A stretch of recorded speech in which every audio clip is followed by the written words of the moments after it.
je vous avoue que j'ai beaucoup hésité avant de choisir ce thème de l'Algérie. Quand on m'a demandé, il y a déjà quelques mois, de préparer quelque chose. Je finissais le livre dont on vous a parlé tout à l'heure, qui est la deuxième édition du Sahara marocain, L'espace et le temps d'ailleurs. Et je me suis dit, mais j'ai déjà dit tellement de choses. Il y a une actualité sur l'Algérie. Voilà. Nous sommes en pleine actualité. Je vais traiter de l'Algérie. Et puis, j'ai observé que ce forum avait lieu au mois de novembre. Et je me suis dit, mais voyons, novembre. Mais ce sont plein de dates en novembre qui nous invitent. Alors, je ne vous cache pas que je ne vais pas lire, bien sûr, mon texte, puisque nous n'avons plus le temps. Mais j'ai pris quelques dates. Tout d'abord, il faut rappeler que la fête de l'indépendance, ici, est le 18 novembre, aujourd'hui. Mais l'Algérie, sa fête nationale, c'est le 1er novembre. Et puis, la marche verte, du 6 au 9 novembre 1975. Et puis, les événements de Glimizik. Il se trouve que j'ai été observateur dans le procès de Glimizik. Un petit livre est sorti derrière. C'est également au mois de novembre. C'était le 8 novembre 2010. Et Guerguerat, nous l'avons cité tout à l'heure, nous l'avons évoqué. Guerguerat, c'est le 13 novembre 2020. Et la mort des 3 civils que l'Algérie nous impute, vous voyez, je dis nous, à nous Marocains, que l'Algérie nous impute, a été annoncée par l'Algérie le 1er novembre. Je trouve qu'il y a là un concours d'étranges coïncidences, tout au moins. Voilà. Alors, je voudrais également essayer de légitimer mon intervention. Pourquoi l'Algérie? Êtes-vous l'ennemi de l'Algérie? Non. Il se trouve que je connais l'Algérie. Bien. J'ai eu de très nombreux étudiants algériens, dont certains sont devenus professeurs, ont monté des instituts, des formations. Et j'étais encore en 2015 à Oran. Je n'ai plus été invité depuis. Mais voilà. Donc j'ai un certain nombre. L'Algérie, le peuple algérien, je le connais. Mais le régime, c'est autre chose. Et je ferai la distinction entre le régime et l'Algérie, car ce sont deux choses totalement différentes. Le piège dans lequel l'Algérie a été prise en 1962 par l'option socialiste, communiste et tiers-mondiste de son régime pèse encore sur les relations avec le Maroc.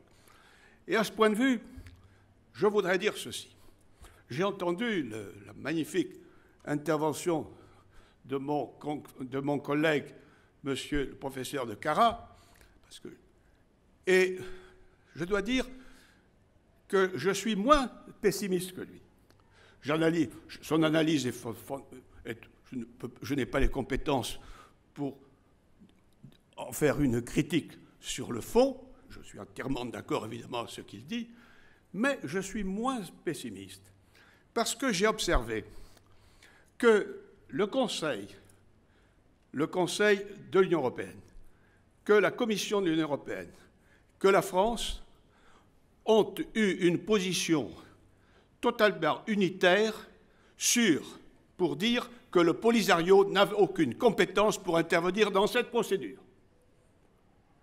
Ce qui veut dire que la décision des juges n'engage pas les politiques.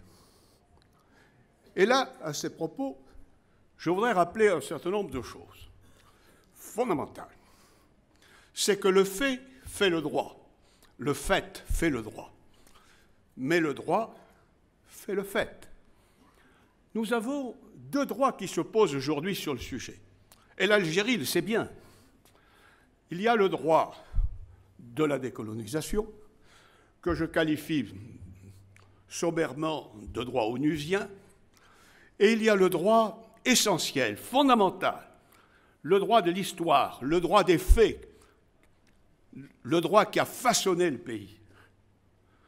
Et c'est ce que disent tout simplement le Conseil, la Commission et la France dans le contentieux qui a donné les arrêts du 29 septembre dernier. Alors, j'ai beaucoup hésité avant d'aborder ce sujet de l'Algérie.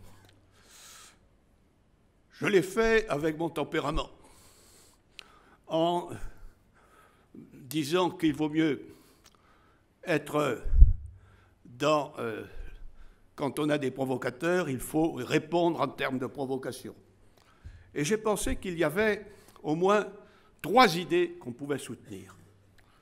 3 idées. Parce que quand on est devant une analyse de conflit, il faut en chercher les causes.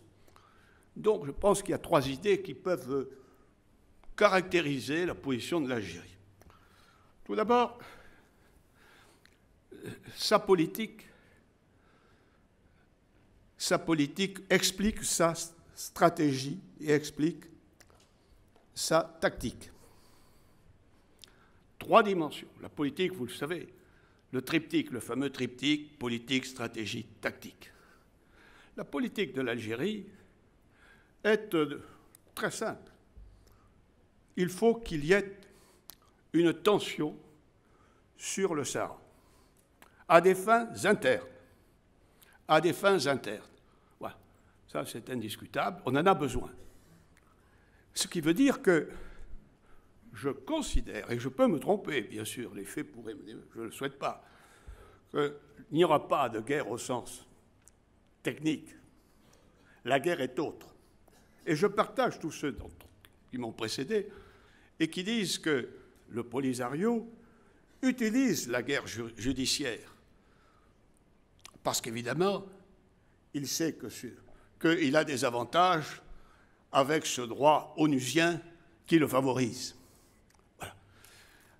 La stratégie, c'est de ne pas apparaître. On a engendré. Pour nous, chrétiens, le mot engendrer a un sens, et je l'emploie dans ce sens. On a engendré le Polisario. Il est de même nature, quasiment, que son père. Vous parlez comme cela. De même nature que le père, le Polisario. Il se cache, l'Algérie. Ça, c'est la stratégie. Et ensuite, le Polisario, on l'arme de briques et de broc, et on le lance à l'aventure en estafette. Alors, je voudrais maintenant traiter les 3 points que j'avais envisagé de développer. Je le ferai de manière très simple et très courte. Je ne fais que reprendre les 3 idées. Tout d'abord, il y a l'idée de calomnie. Le pays calomnie. Qu'est-ce qu'une calomnie? C'est dans l'intention de nuire, dire des mensonges. C'est la définition que j'ai, ce n'est pas d'autre. On ment dans l'intention de nuire. Ça, c'est la définition juridique de la calomnie. Eh bien, il y a toujours, surtout ceux qui connaissent d'expérience le sujet, il reste toujours quelque chose. Voilà. Je ne donnerai que 2 faits. Je ne ferai que les mentionner, car vous les connaissez. Tout d'abord, Pegasus. Pegasus, et ensuite, les incendies de Kabylie. Vous connaissez l'histoire de Pegasus. On a immédiatement mis en cause le Maroc sans aucun élément factuel. Alors, évidemment que Pegasus existe. Évidemment qu'un certain nombre d'entre nous ont certainement été pénétrés par le phénomène de technique de Pegasus. Ça, c'est certain. Mais ce qui compte, ce n'est pas cela. C'est de savoir quels sont les faits causaux qui permettent de mettre en cause le Maroc. Personne n'a établi le moindre fait. Et pourtant, pendant plus d'1 mois, toute la presse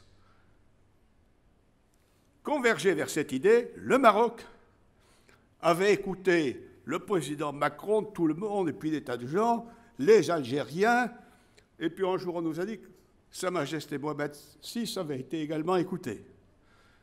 Et alors les journaux comme Le Monde, comme Mediapart, et combien d'autres, des journaux plus marqués à droite, comme Le Point, ils sont engouffrés dans cette brèche, et on nous a assigné que le message de l'Algérie était crédible parce qu'il y aurait eu... Voilà. Alors, quelle heure est-il? J'ai encore 2 ou 3 minutes. Eh oui, je sais bien. Je m'arrête là. Je m'arrête là parce que j'allais invoquer Voltaire et les quarts de preuve, et je voudrais simplement vous dire qu'il y a un très beau livre qui a été écrit par Bertrand Poirot-Delpech de l'Académie française et qui a été journaliste judiciaire du Monde sur le rire de Voltaire, dont nous allons en rire de ces calomnies.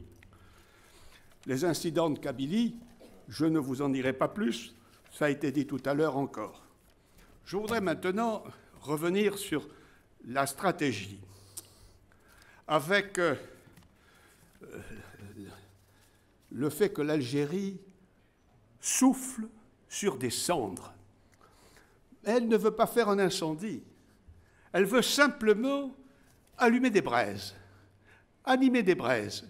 L'incendie, elle n'en veut pas, je vous l'ai dit tout à l'heure, je n'y crois pas. Mais les braises, il faut qu'elles soient vives pour que la presse en parle, pour qu'on évoque le sujet, car il s'agit d'animer le sujet juridique ou judiciaire, avec tous ces éléments, n'est-ce pas, et je voudrais terminer maintenant avec le troisième élément de la stratégie de l'Algérie, ce sont les droits de l'homme. Ah, les droits de l'homme. Le Maroc est une monarchie, par définition, il piétine les droits de l'homme. C'est dans la logique même de l'Algérie de penser, ou d'instrumentaliser cette idée. Mais l'Algérie, elle, respecte les droits de l'homme. Alors, moi j'ai 2 faits encore. Ce sont les faits qui s'imposent désormais dans tous les sujets, mais surtout ici. Premièrement, qu'est devenu Mohamed El Raïl, le dirigeant du Polisario qui, en 2009, avait cru pouvoir mettre en cause quelques pratiques mafieuses et autres de l'Algérie à l'égard de ses ressortissants de Tindouf. Il fut arrêté, nous ne l'avons jamais revu. J'en suis l'avocat. La famille m'a demandé de m'occuper de ce dossier. J'ai écrit tout. Alors, très bien. Le comité des droits de l'homme de l'ONU a été saisi. Il a rendu une décision. La décision, je la cite, je n'ai plus le temps maintenant de vous la donner. Mais c'est une décision juridique qui demande à l'Algérie de se positionner en menant une enquête. C'est une décision juridique, exécutoire, menant une enquête rapide, exhaustive, indépendante, en libérant immédiatement Ahmed El Raïl Sylvie, et dans l'éventualité où il serait décédé, de faire en sorte que sa famille puisse avoir sa dépouille ou au moins avoir une réponse digne. Il y est également dit qu'il faut qu'il communique dans un délai de 120 jours. C'était en juillet 2020. Vous voyez que les 120 jours sont passés. Les mesures prises par le pays pour donner aux faits aux présentes constatations.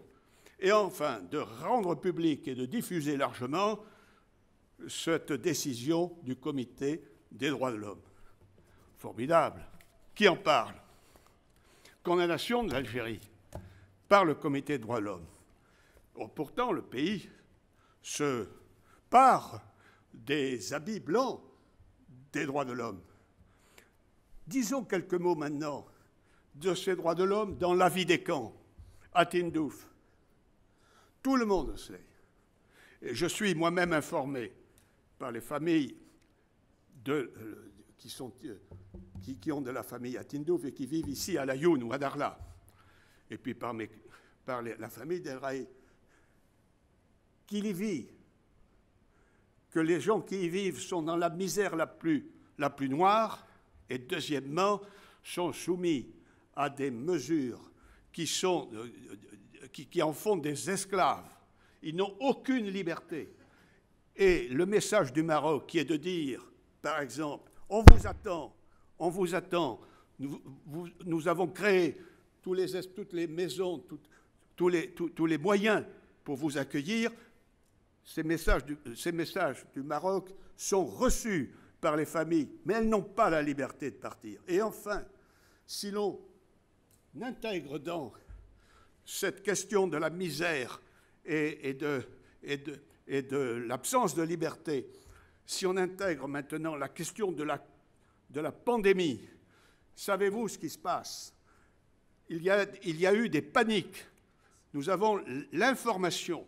Il y a eu des paniques. Mais l'Algérie, au nom de cette pseudo-représentativité juridique de la République et du Polisario, considère qu'elle n'a aucune compétence sur les camps de Tindouf, et que c'est au Polisario à répondre de ce qui s'y passe, c'est lui le responsable. Simplement,